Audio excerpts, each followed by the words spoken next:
An attempt to revive Martin Luther King Jr.'s fight against poverty comes to Kansas.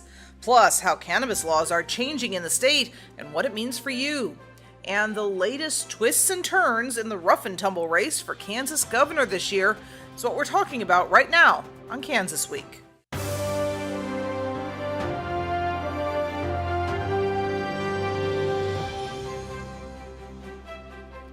Welcome to Kansas Week. I'm Pilar Pedraza. We're going to start today's show on a very somber note, the same topic that will be dominating all of your national and local newscasts throughout the weekend. Another deadly school shooting, this time at a high school in Santa Fe, Texas, just outside of Houston. 10 people dead, 10 others wounded, including a school resource police officer and 9 kids there among the wounded. This is a topic that has been going on. According to a CNN list, we have had as many school shootings as there have been weeks in 2018. It's a big deal. Joining me here, not expecting to discuss this topic today, but thrown into it, we have 2 lawmakers, Representative Keith Esau from Overland Park and Representative Jim Ward, Democrat from Wichita, Republican from Overland Park. Thank you, gentlemen, both for joining me. Thank you. And none of us wants to discuss this topic. We wish it would just go away, but it's obviously not an issue that is going away. As I look at this list from CNN of school shootings, now, of course, this includes a couple of accidental discharges. It includes one-on-one situations as well as the mass shootings like the ones we're seeing in Santa Fe, but 1 a week in 2018.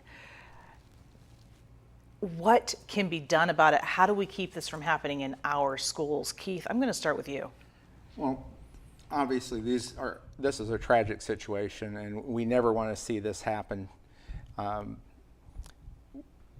We need kids to understand how to treat guns. Part of what we did this year in the legislature was to pass some legislation to provide what do you do when you see a gun and how to respond properly and not get involved with that. But the other thing is the mental health aspect. We need to make sure our kids are getting the assistance they need to work through the troubles they're having and not lash out when they feel like they're not being listened to. All right. Jim? There's too many guns, and they do not belong in schools. This happened in Texas, which has some of the loosest gun laws in the country, and a school resource officer, fully armed, was killed today. There are too many guns in schools. That's the problem. And what's really problematic about this at a deeper level is this become the new normal.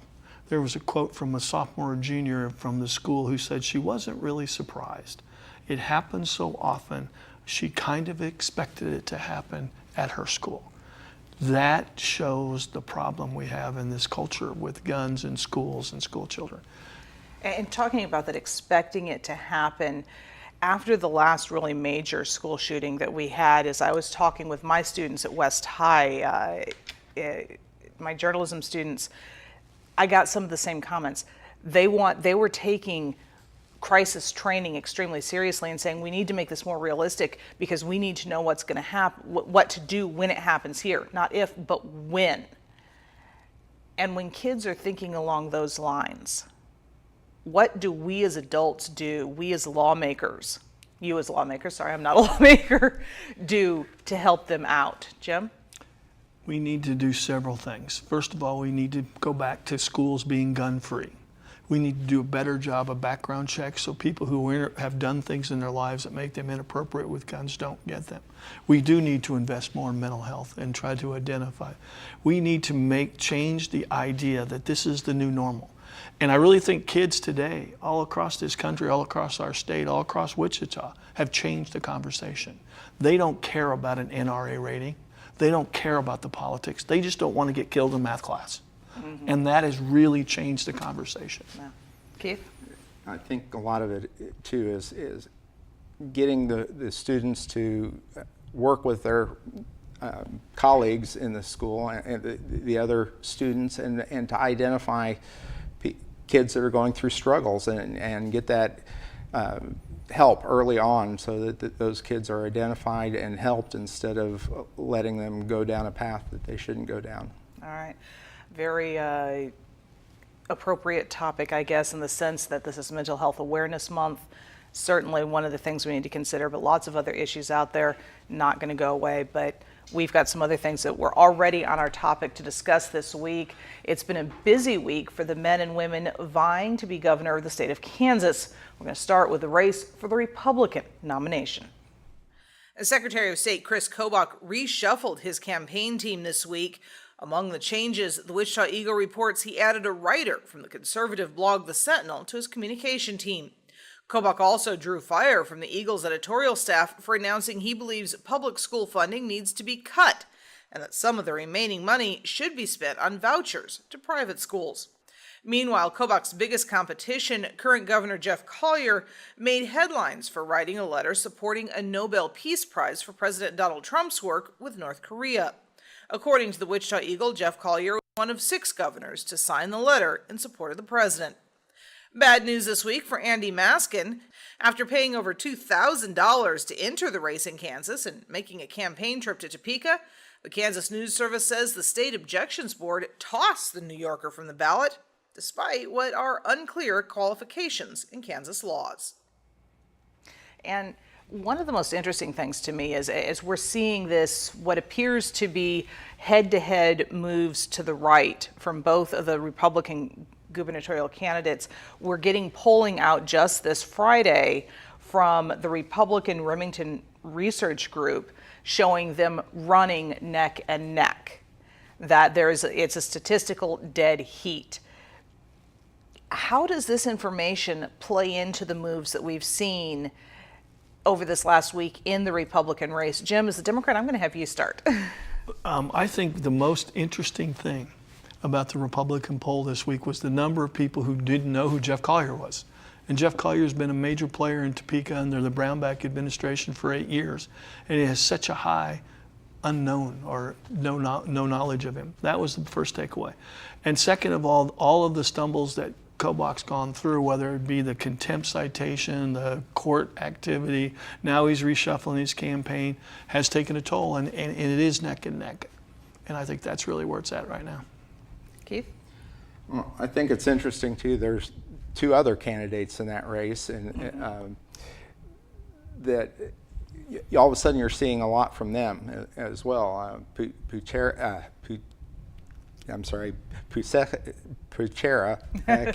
have yet to learn how to pronounce his name. He's been showing up all of a sudden and getting some highlights, and of course Ken Seltzer, the insurance commissioner, is out there campaigning as hard as Kobach and Collier, but they aren't gaining the ground that the 2 big names have. And of course, Kansas is a conservative state, and so they are fighting for that conservative vote. No. The Republican Party is a conservative party. Kansas is up for grabs.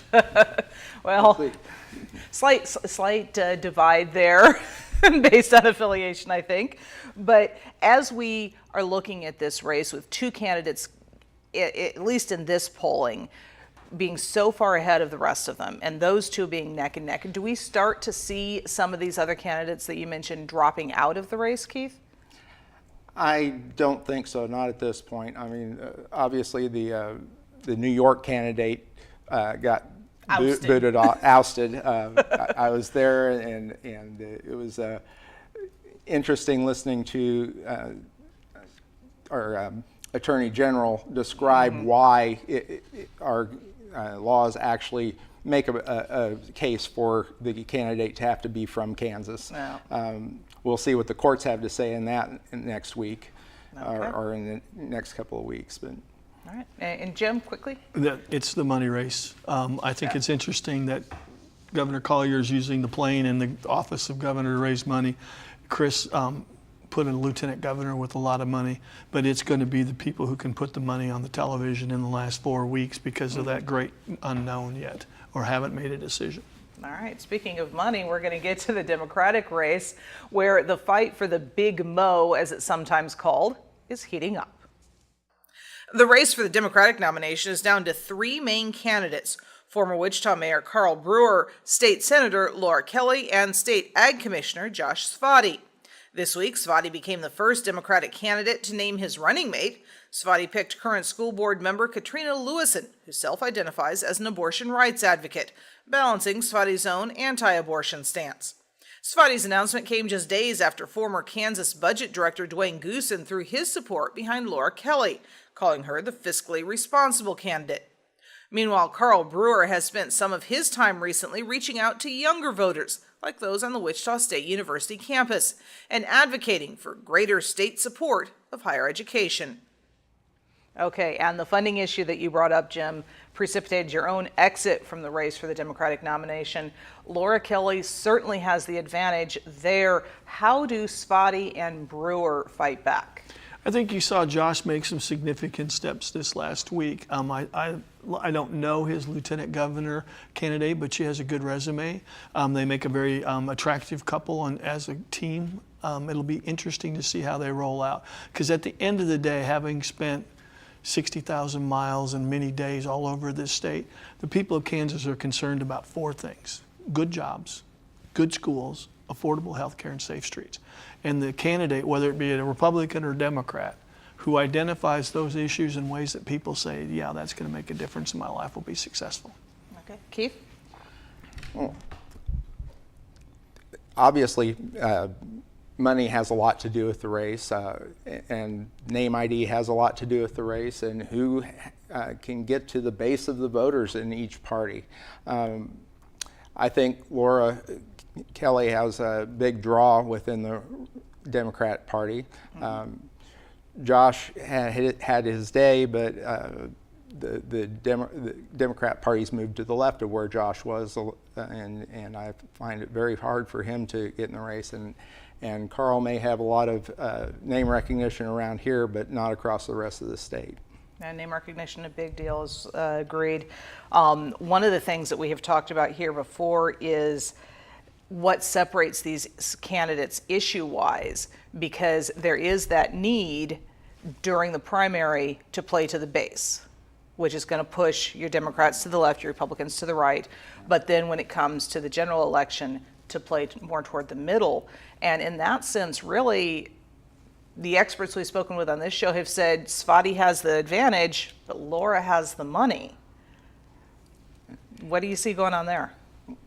Well, I see it's going to be very hard to run to the middle in the primary, and that's going to happen on both sides. But especially, I think, seeing what happened with the 4th congressional district race, it's more likely that the Democrats are going to pick somebody that's very solid in the liberal issues. Okay. And Jim, I actually have a different question for you very quickly, because I know you've worked with all three of these candidates at different levels. What do voters need to know about each of these candidates individually? I think Laura Kelly isn't the liberal. I think she's very solid. She represents a Republican district. She's known as someone who can get things done in the Capitol. Josh is young and enthusiastic and brings that. And Carl has the experience of being mayor of Wichita, which is the largest city in the state of Kansas. He's actually carried policies through. I think we have a dynamic three. Okay. And Keith, coming back to your strength, the Republican candidates. What do voters need to know about each of them individually? Kobach's got a lot of media buzz. I mean, he's played the media well on his years as Secretary of State. Collier can work as governor. He can do things right now and prove that he's a good governor candidate.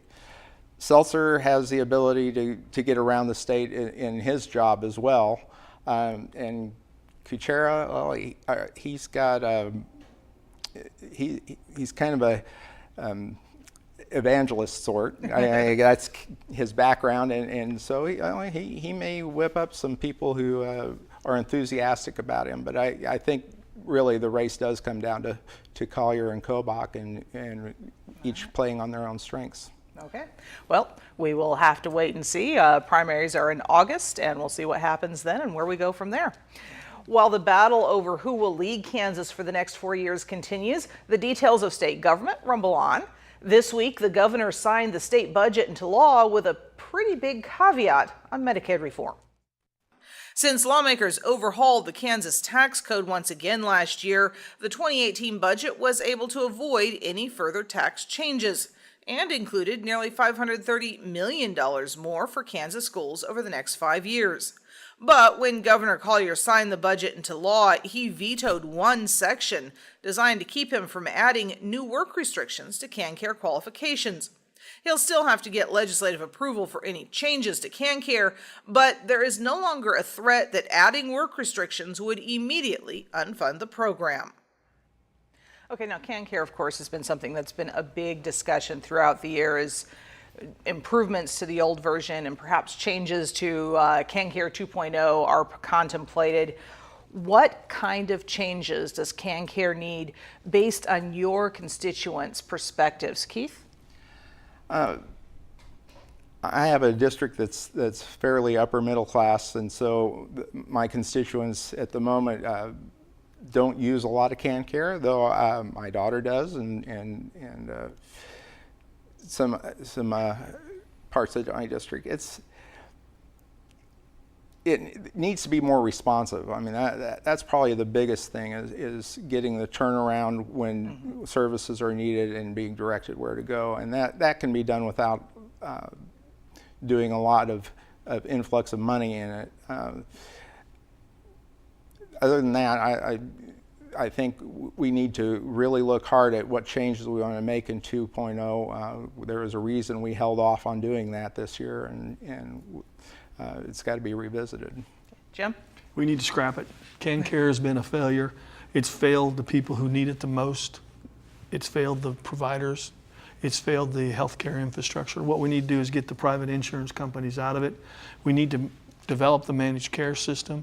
We need the state to take more control and responsibility and be held accountable for the billions of dollars that are spent on this healthcare insurance program.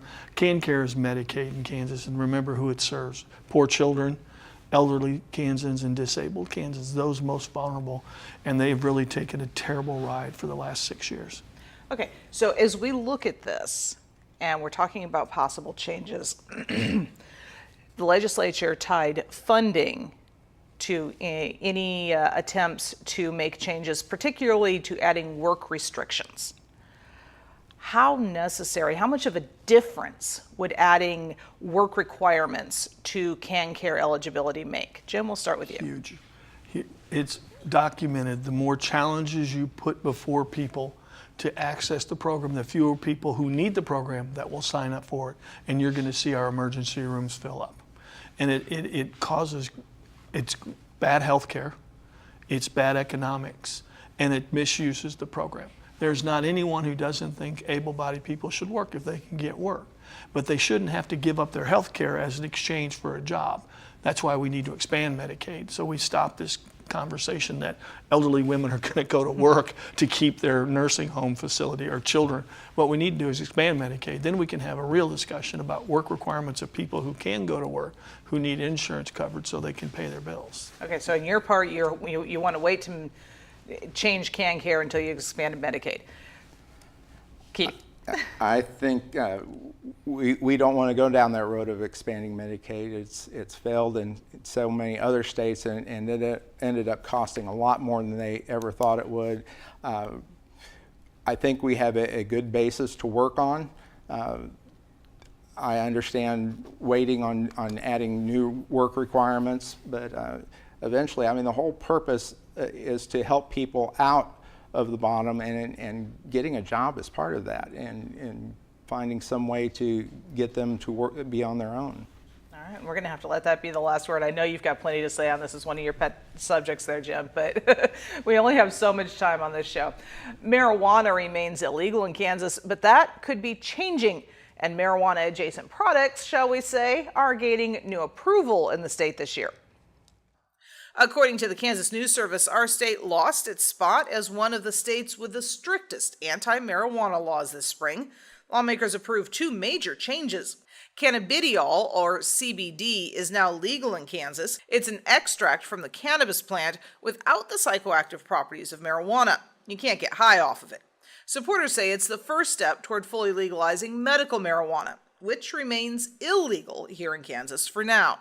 Lawmakers also agreed to join a federal pilot project on growing hemp, a relative of the cannabis plant that's often used for making things like rope and cloth. It's been illegal to grow in the U.S. since World War II and is mostly imported from Canada and China. Now, as we look at these new changes, some of these issues, the CBD oil is something I know I've been hearing about at the Statehouse for several years. Hemp, I know a couple of lawmakers have really been pushing that for the last couple of years. Is this the foot in the door that supporters of medical marijuana think, Jim?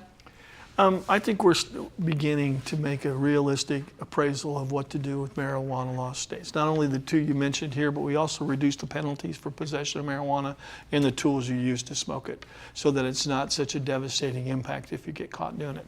CBD is, as you said, it's marijuana without the high. Hemp is another way of developing the plant without the high. Those are both legal in Kansas now. We should have and we should legalize marijuana for medical purposes, particularly with an opiate crisis we have right now. It's an alternative painkiller that isn't as addictive and it has other medical resources.